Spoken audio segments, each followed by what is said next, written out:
एक हमारे बहुत ही रूहानी बुज़ुर्ग मौलाना अतीकुल्लाह सल्फ़ी रहिमहुल्लाह ताला वो हमसे बिछड़ गए दीन की वजह से, और दीन फैलाने की वजह से उनकी बेलौस मोहब्बत थी। दीन को उन्होंने तरजीह दी है, बाकी हर चीज़ को उन्होंने हेच रखा है। हमने खुद जनाजा पढ़ा तो उनकी कब्र को देखा तो ये है तो ऐनुल यकीन ही, लेकिन दिल को फिर भी तसल्ली देना काफ़ी मुश्किल है। एक ख्याल से लगता है कि ऐसा लड़के का बाप, लड़के का चचा, लड़के का ताया, अब उनके पीछे पीछे मौलवी साहब बात सुने, मौलवी साहब बात सुने। किसी ने शरारत की है, कहते जी मैं ऐसी जगह ते निकाह नहीं पढ़ा सकता जिथे गैर शरी काम हो। बहुत सारी ढेरों दुआएं दे के रुखसत किया। अल्लाह उनकी कब्र को मुनव्वर फरमाए और अल्लाह ताला हमें उनके लिए सदका जारिया बना दे। बिस्मिल्लाहिर्रहमानिर्रहीम। नाज़रीन इकराम, मैं हूँ आपका मेज़बान सईद फ़ारूकी। एबी मीडिया के प्लेटफॉर्म से हाज़िर खिदमत हैं। यकीनन ये जहान फ़ानी में जितने भी लोग आए हैं उनका आखिर इस सफ़र का इख्तिताम तो होता ही है, लेकिन कुछ ऐसे लोग भी दुनिया से जाते हैं कि जिनके जाने पे अपने भी, अग़यार भी, जानने वाले भी और ना जानने वाले भी मग़मूम सदमे से दो चार नज़र आते हैं और उनकी आंखें बह रही होती हैं। ऐसी शख्सियात में से एक हमारे बहुत ही रूहानी बुज़ुर्ग मौलाना अतीकुल्लाह सल्फ़ी रहिमहुल्लाह ताला वो हमसे बिछड़ गए। बहुत सारे लोग ये समझते हैं कि जैसा ताल्लुक़ उनका मेरे साथ था किसी और के साथ नहीं था।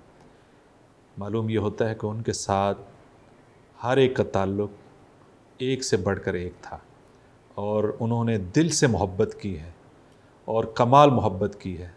दीन की वजह से और दीन फैलाने की वजह से उनकी बेलौस मोहब्बत थी और उन्होंने इस मोहब्बत पर कभी कोई कंप्रोमाइज़ नहीं किया दीन के लिए। यानी दीन को उन्होंने तरजीह दी है, बाकी हर चीज़ को उन्होंने हेच रखा है। तो उनकी यादें कुछ शेयर करते हैं। हमारे साथ मौजूद हैं मोहतरम जनाब हाफिज़ मोहम्मद आतिफ़ शेख साहब। शेख साहब बहुत शुक्रिया। आपके ख़ानदान के साथ भी उनके गहरे रवाबत थे, आपके साथ भी एक आपकी मस्जिद के साथ भी उनका एक ताल्लुक़ था। बल्कि हमने देखा है कि आपके ख़ानदान की अक्सर शादियों में हमने उनको शरीक देखा है।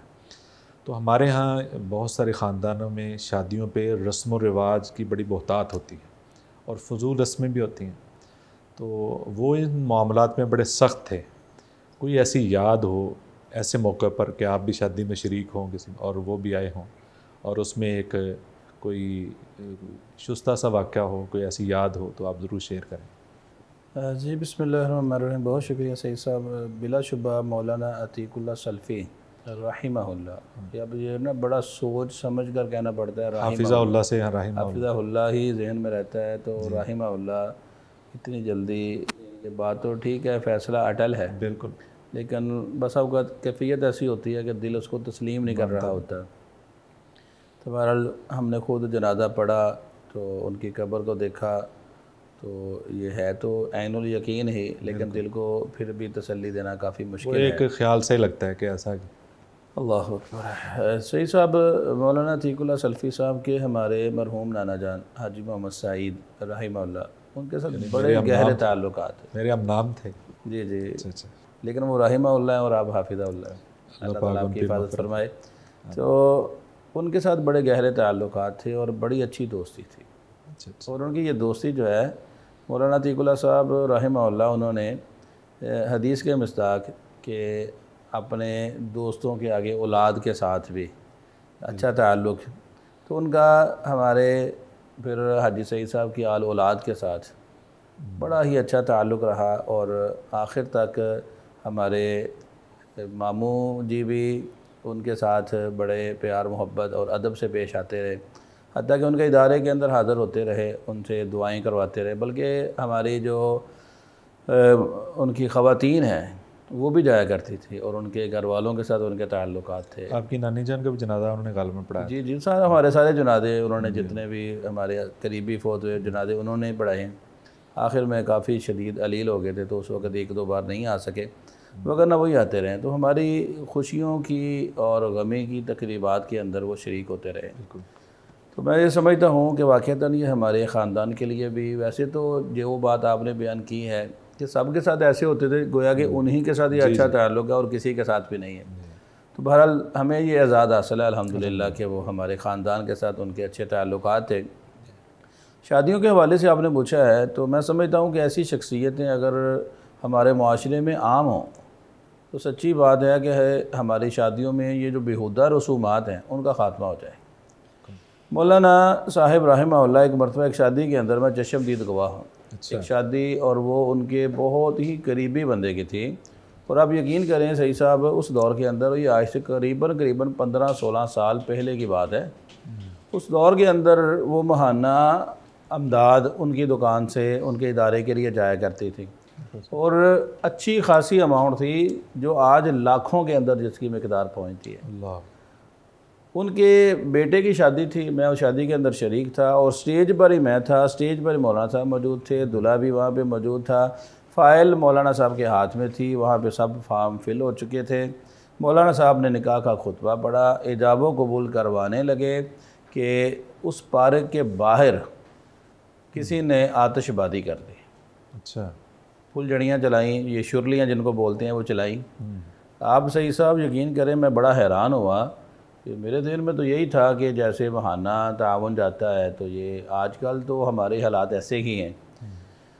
उन्होंने जो ही ये आतिशबाजी देखी, अब ये पहला गैर शरई मामला था। वैसे वहाँ पे कोई म्यूज़िक नहीं था, उस दौर में इतना होता ही नहीं था, बल्कि अहले हदीसों की शादियों की पहचान ये होती थी। आज तो अहले हदीस भी, बल्कि जिस जगह पे ज़्यादा बेहूदगी हो तो वो देखा जाए तो अहले हदीस ही निकलते हैं। अल्लाह ताला हम सब की हिफाजत फरमाए।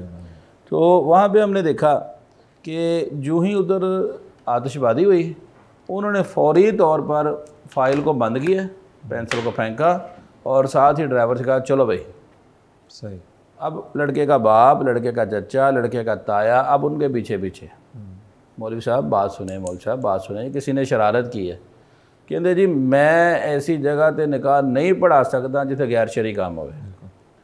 अब यकीन करें सही साहब, उनकी गाड़ी तक वो गए हैं वो लोग कि जो मौलाना साहब को मदरसे के लिए इमदाद देते थे, वो गेट तक, वो गाड़ी के गेट तक उनके पास गए हैं, मिन्नतें की हैं, लेकिन मौलाना साहब वहाँ से वापस नहीं पलटे और वहाँ से वो सत्याना में चले गए, शादी को ऐसे ही छोड़ के। हमारे यहाँ तो किसी ने फंड लेना हो तो बहुत सारी बातें, हमारे यहाँ तो बहुत सारे मामला जो है ना वो कंप्रोमाइज़ कर लिया जाता है। जी क्या करें जी, अब इदारे भी चलाने हैं। लेकिन ये उनका तकवा था।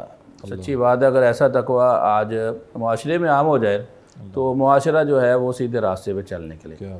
तो ये एक हमने देखा, जो मैं जिसका चश्मदीद गवाह हूँ। और क्या ही अच्छा होता, वहाँ पे एक और मौलाना साहब मौजूद थे, तो अब वो भी रहमहुल्लाह हो गए हैं, तो उन्होंने फिर वो निकाह पढ़ाया। मैं समझता अगर क्या ही अच्छा होता कि वो भी निकाह पढ़ाने से इनकार कर देते और ये लोग फिर मस्जिदों के दरवाजे खटखटाते या किसी के फ़ोन करते भाई आए निकाह पढ़ा दें, ताकि पता चले कि ये गैर शरई काम करने का नतीजा क्या निकलता है। तो ये तो वो वाक़या जो मैंने देखा। इसके अलावा चूँकि हमारे वो अजीज़ों की शादियों में शरीक होते रहे, तो हमने देखा कि पहले निकाह के अंदर, अब तो ये रवाज चल निकला है ना कुछ सालों से, और वो आते रहे निकाह की तकरीब में, वो पहुँचते रहे। निकाह के बाद बारात के मौके पे उनको बुलाया जाता रहा, दुआ के लिए वो आते थे, दुआ करवाते थे। खाने के बारे में आप जानते हैं, वैसे उनकी खुराक कैसी थी, और अक्सर तौर पे वो इनकार करते थे, लेकिन इनकी मोहब्बत की वजह से वो आ जाया करते थे। तो जब तक वो आते रहे तो ये शादियों का मामला ठीक चलता रहा। जो ही इनकी शादियों के अंदर थोड़ी सी जगह म्यूज़िक ने ली और बेपर्दगी ने ली, उसके बाद मौलाना साहब ने खुले आम उनको कहना शुरू कर दिया कि भाई मैं आपके साथ मोहब्बत सिर्फ हाजी सईद की वजह से करता हूँ, और आप यकीन करें कि आप इन कामों से रुक जाएं, आप ये काम ना किया करें। अब ये तो कल्चर, हमारा कल्चर हो गया। फिर उसके बाद क्या हुआ जी कि वो उन्होंने शादियों पे आना ही छोड़ दिया, और फिर सिर्फ दावत वलीमा पे उनको बुलाया जाता रहा। दावत वलीमा पे आते थे, उस वक़्त अस्माए हुस्ना चलते थे और दीगर ये मामला होते थे, तो वहाँ पे वो पर्दे का वैसे भी शादियों का लिए एक अच्छा हल निकाल लिया कि निकाह मस्जिद में हो जाता है, ताकि मौलवी को बाईपास कर दिया जाता है। मौलवी रात उस फंक्शन में आए ना, बाद में जो फजूल रस्में होती हैं वो बाद में की जाती हैं। नहीं, वैसे भी जब निकाह होता है तो आप देखें ऐसी बहुत सारी शादियाँ हमने देखी हैं, और अल्लाह हमारी भी इस्लाह फरमाए कि हम निकाह पढ़ाने के लिए जब जाते हैं तो म्यूज़िक चल रहा होता है, म्यूज़िक को बंद कर देते हैं, फिर उसके बाद वो निकाह होता है, दुआ होती है, दुआ के फ़ौरी बाद फिर म्यूज़िक ऑन हो जाता है। और मैं अक्सर उनके बुरासा को कहा करता हूँ, मुझे बताएं कि ऐसी दुआ का फ़ायदा क्या है कि जो दुआएं आप करवा रहे हैं फ़ौरी तौर पे आपने अल्लाह के अहकामात की खिलाफ वर्जी शुरू कर दी है, तो इन दुआओं का असर क्या होगा, इस जोड़े के ऊपर इसका असर क्या होगा, दुआएं कैसे कबूल होंगी जब हम काम सारे गैर शरई करते हैं। बिल्कुल सही। लेकिन ये लोग रुकने का नाम नहीं लेते। पहले इतना सी बात हम सारे बारात के सामने कह दिया करते थे, अब उन्होंने क्या किया, निकाह को क्लोज़ करके वो मस्जिद में ले आए। अब मस्जिद में उनको समझाते हैं, लेकिन अब ज़ाहिर है कि वो मस्जिद में तो सर हलाते हैं और फिर जाके जी औलाद की मजबूरी है जी क्या करें। और ये मामला हमने देखे हैं, पर मौलाना राहिमहुल्लाह ऐसी शादियों के बड़े ही सख्त खिलाफ थे। वैसे उनका ये था कि खुशी का मौका है, कहीं भी हैं, उन्होंने तबलीग ज़रूर की है। क्या बात। हमारे बुज़ुर्ग हैं मौलाना खालिद साहब हाफ़िज़हुल्लाह ताला, आपके हमसाए भी हैं, तो हमारे इदारे इल्म आगही के वो सरपरस्त भी हैं। तो उन्होंने मज़मून भी लिखा है, उन्होंने मुझे ख़ुद भी ये बयान की बातें। वो कहते हैं क्योंकि उनका गाँव वो एक ही है, वो भी 36 टक के हैं बुनियादी तौर पर। अच्छा। तो वो उनके साथ ही उन्होंने नादरा भी इकट्ठे पढ़ा है, यानी बचपन में इकट्ठे ही।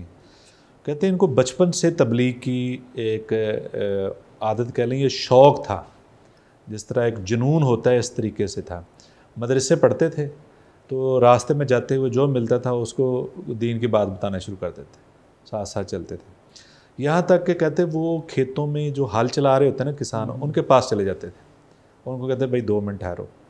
कहते हैं हमारे एक जानने वाले थे, तो उन्होंने हल चलाना शुरू किया, तो उन्होंने कहा जी मेरी बात सुन ले, मैं कुछ बातें आपको दीन की सिखाना चाहता हूँ। वो कहते हैं जाओ जाओ मौलवी साहब, मेरे पास वक्त नहीं है मेरा इतने टाइम तक, क्योंकि ये जो ज़िम्मेदार होते हैं ना किसान लोग, इनका टाइम होता था कि ये सूरज निकलने से पहले पहले हल पूरा करना है।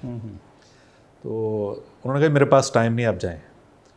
तो वो कहते जी आप ऐसा करें कि आप अपना काम करें, मैं आपको तकलीफ़ नहीं देता, ना आपका वक्त ज़ाया करूँगा, आप चलते जाएँ, मैं आपके साथ साथ चलूँ। वो कहते वो पूरा हाल चलाते रहे, ये साथ साथ चलते रहे, उनको तबलीग करते रहे। क्या बात।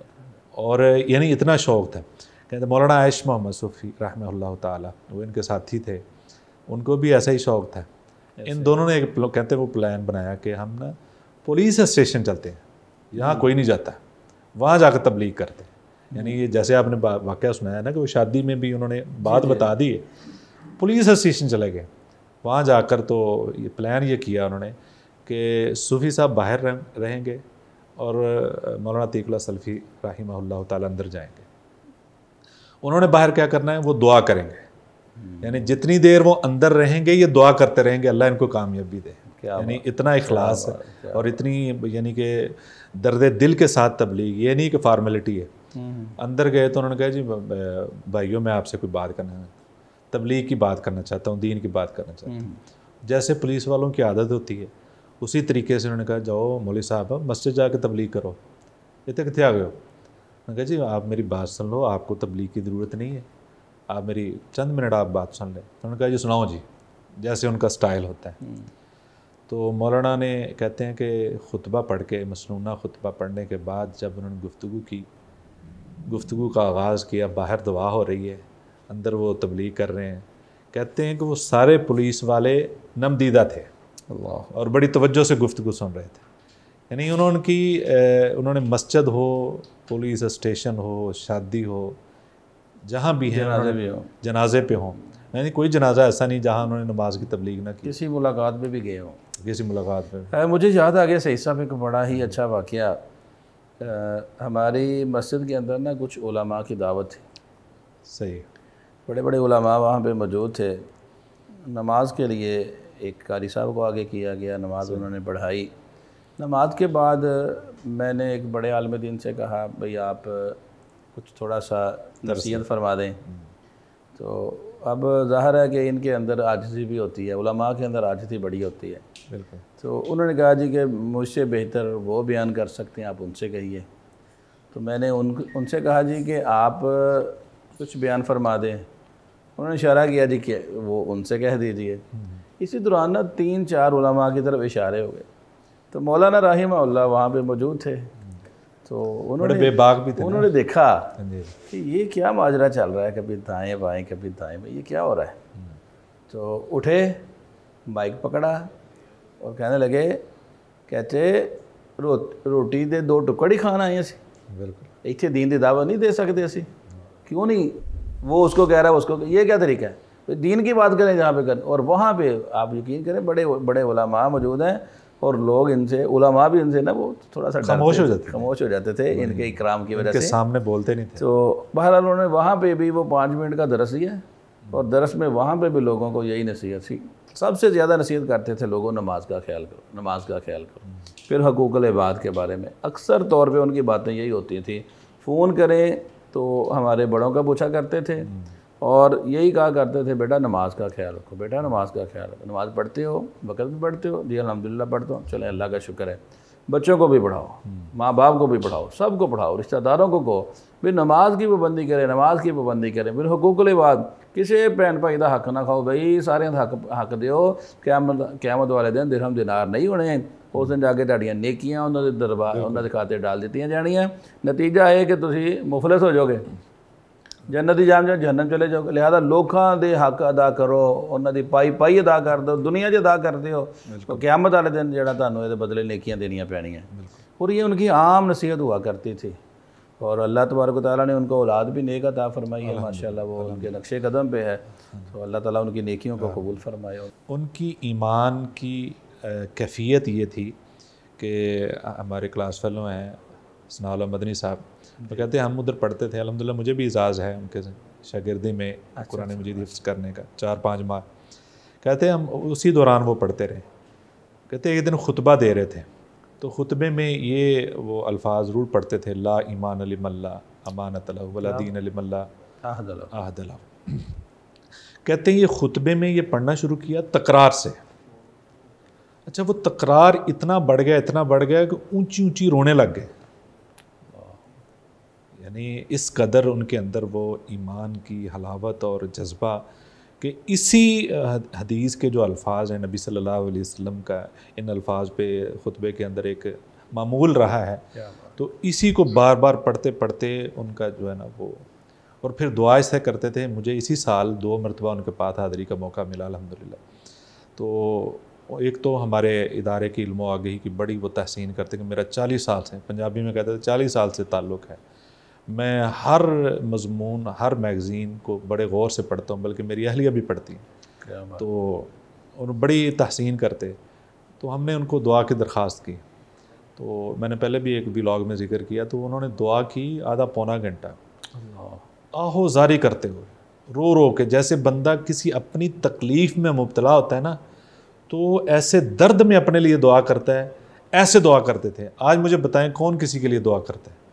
तो ऐसे ही वो 2 मरतबा हम जब हाज़िर हुए तो उन्होंने इसी तरीके से ही दुआ की है।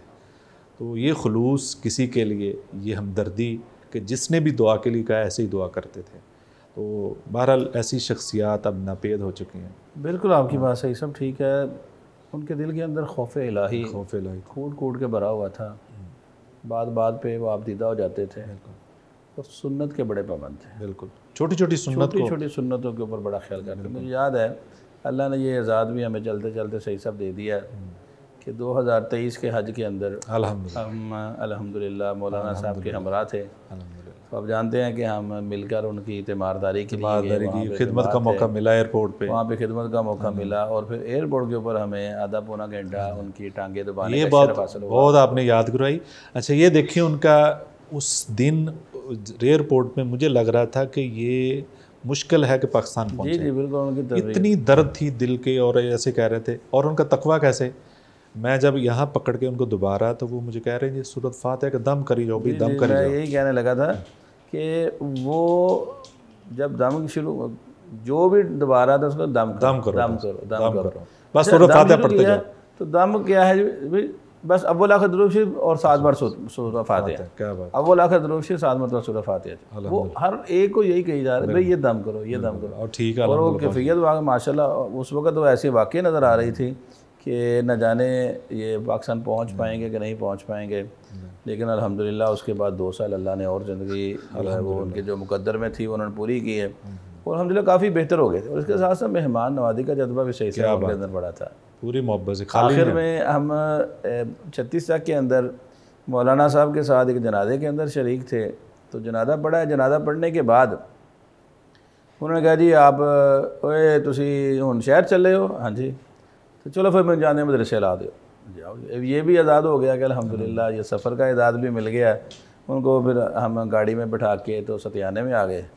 तो जब वहाँ पे उनको गेट के आगे उतारा, कहते नहीं नहीं होने हो सकता ये तुसी मैनू इत्थे लाओ तो तुसी हुण कोई खा पी के ना जाओ, तुहानू मैं नाश्ता करवाना वा चाह पियोनी है तो फिर भेजना। बड़ा उनको इसरार किया, बड़ा इनकार किया और उनका उतना ही इसरार था, कहते खाली तो आप जा ही नहीं ना सकते। बिल्कुल ऐसे ही था। तो उन्होंने हमें हॉस्पिटल के अंदर फिर वहाँ पे बिठाया और वहाँ पे उनका भी ऊपर से जाएं शरबत बना के लाएं।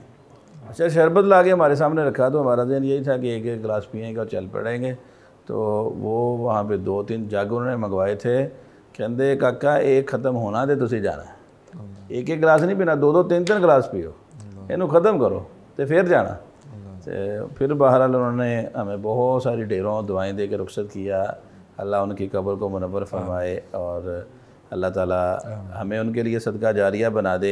बिलाशुबा सैकड़ों नहीं हज़ारों उनके शयूखुल हदीस उनके शागिर्द हैं और बिलाशुबा अल्लाह ताला उनके दर्जात जो है ये बुलंद करता रहेगा इंशाअल्लाह। आपने वो उनकी मेहमान नवाजी की बात की है तो मुझे एक पुराना वाक़या याद आ गया अपना। जब मैं हिफ्ज़ के लिए उनके पास मदरसे में गया तो वो घर जा चुके थे, उनका घर गांव में था। तो मेरे भाई बड़े मेरे साथ थे, तो उन्होंने कहा जी एडमिशन नहीं मिलेगा लेकिन आप मौलवी साहब के पास चले जाएं। उनको वहाँ मौलवी साहब ज़्यादा कहते थे, तो शायद वो कोई हल निकाल दें क्योंकि हमारे पास जगह नहीं है। हम उनके गांव चले गए, ये 95-94 की बात है। तो बस सादा सा जैसे उनकी ज़िंदगी थी, इंतहाई सादा सी वो एक बैठक सी थी, वहाँ उन्होंने हमें बिठा दिया और पूछा, हमने वो बात बताई। तो मेरे दादा अबू थे, उनके साथ उनके बड़े गहरे ताल्लुकात थे, वो इंडिया से पढ़े हुए थे। तो जब उनको जिक्र किया, उन्होंने कहते जी अब आपने जिन बुज़ुर्गों का जिक्र किया किसी न किसी तरह मैं कोशिश करूँगा एडजस्ट करूँ। एडमिशन दिया उन्होंने। तो उन्होंने ना उस वक्त मैं बहुत छोटा था, 13-14 साल उम्र थी, तो उस इतना बंदे को नहीं पता होता कि ये क्या कैफियत है, लेकिन मुझे अभी तक याद है उन्होंने वहाँ लस्सी पिलाई।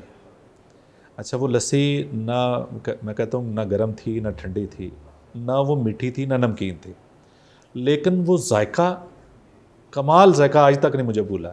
वो नेक लोगों की जो मेहमान नवाजी और उनका खाना, उनके अंदर भी अल्लाह ने एक ख़ास लावत रखी है। क्या बात है, बिल्कुल ऐसे। वो मुझे आज भी याद है कि कभी ऐसी लज्जत किसी खाने में और किसी पीने में नहीं आई जितनी उनकी थी। बहरहाल ये उनकी नेकी हैं जिसका आपने ज़िक्र किया है, बहुत शुक्रिया।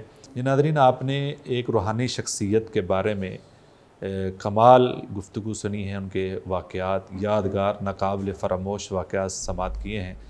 और ऐसी शख्सियात किसी भी कौम के लिए अल्लाह की तरफ से एक तोहफ़ा होती हैं और ये तोहफ़ा जब अल्लाह वापस ले लेते हैं तो कौम के लिए बहुत बड़ी महरूमी होती है।